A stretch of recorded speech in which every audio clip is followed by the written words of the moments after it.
Hong Kong is located in the southern part of China, just below the province of Guangdong.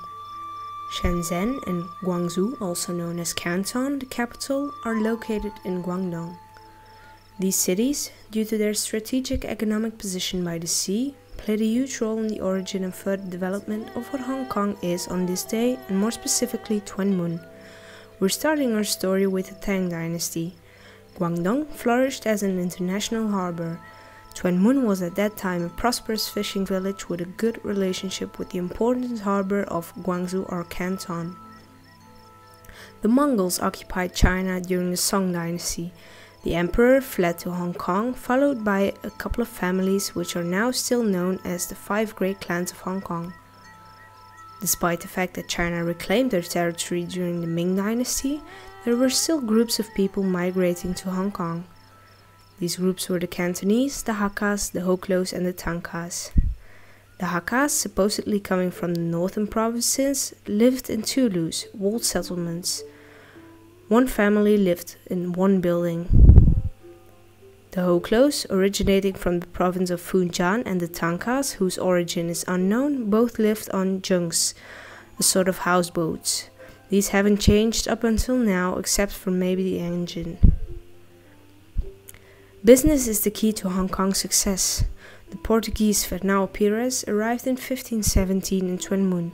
He attempted to establish contacts, which resulted in China opening up to the West only a century later. A huge part of the business in China took place in the harbor of Canton. China made use of the single port policy. Under no circumstances, foreigners were allowed to have contact with Chinese merchants. In 1711, during the Qing dynasty, the East Indian Company settled in Canton. Unfortunately, the amount of exports from China to the UK was disproportional to the exports from the UK to China. This led to the illegal smuggle of opium into China by the East Indian Company. The confiscation of the illegal ware was the origin of the First Opium War. China loses it, and both parties sign the Treaty of Nanjing. Hong Kong is now British territory, and 5 harbors are open to international trade. The hostility towards the Brits kept on going. Wars were being fought, forcing China to hand over the area of Kowloon to the Brits. To protect their territory, the English also leased a huge surrounding area for 99 years. So, the territory was expanding, but so was the population.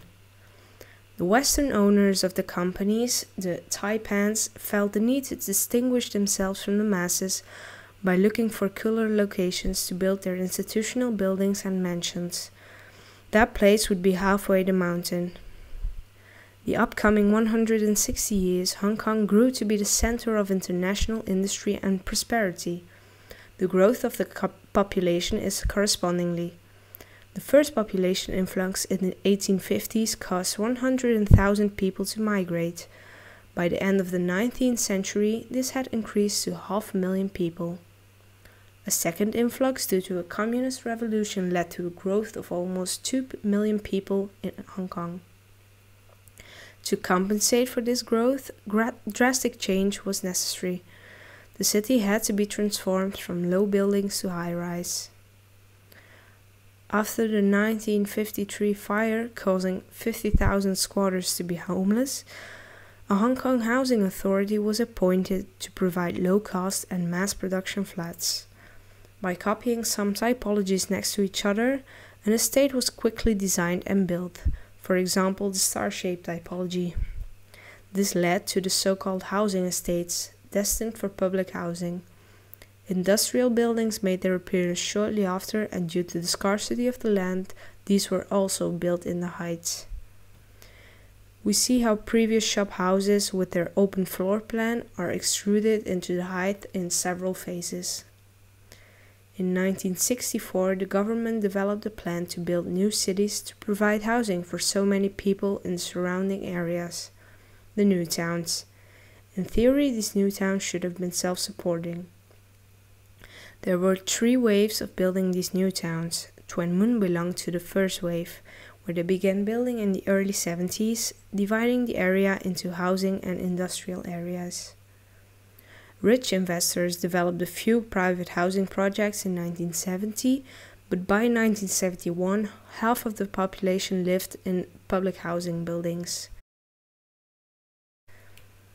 There was a huge population pressure in Tuen Mun, which caused them to seek refuge in housing estates, which would now have living spaces more spacious than before, with separate rooms on an area of 11 to 27 square meters for cooking, living and sleeping.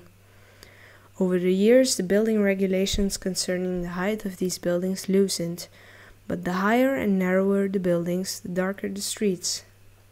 Developing towers further from each other with a plinth was an answer to this problem. These are some of the building typologies in Tuen Mun. Now, we have the windmill, we have the H block,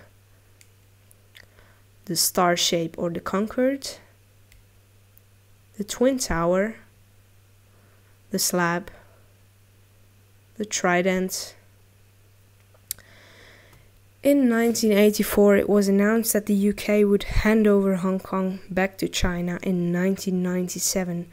This led to two urban planning reactions. First up, the development of the Pencil Tower. This one is relatively quick and cheap to build with its small base. Second is the instruction to design a key landmark to reassure the investors. This was our history and typology story about Tuen Mun.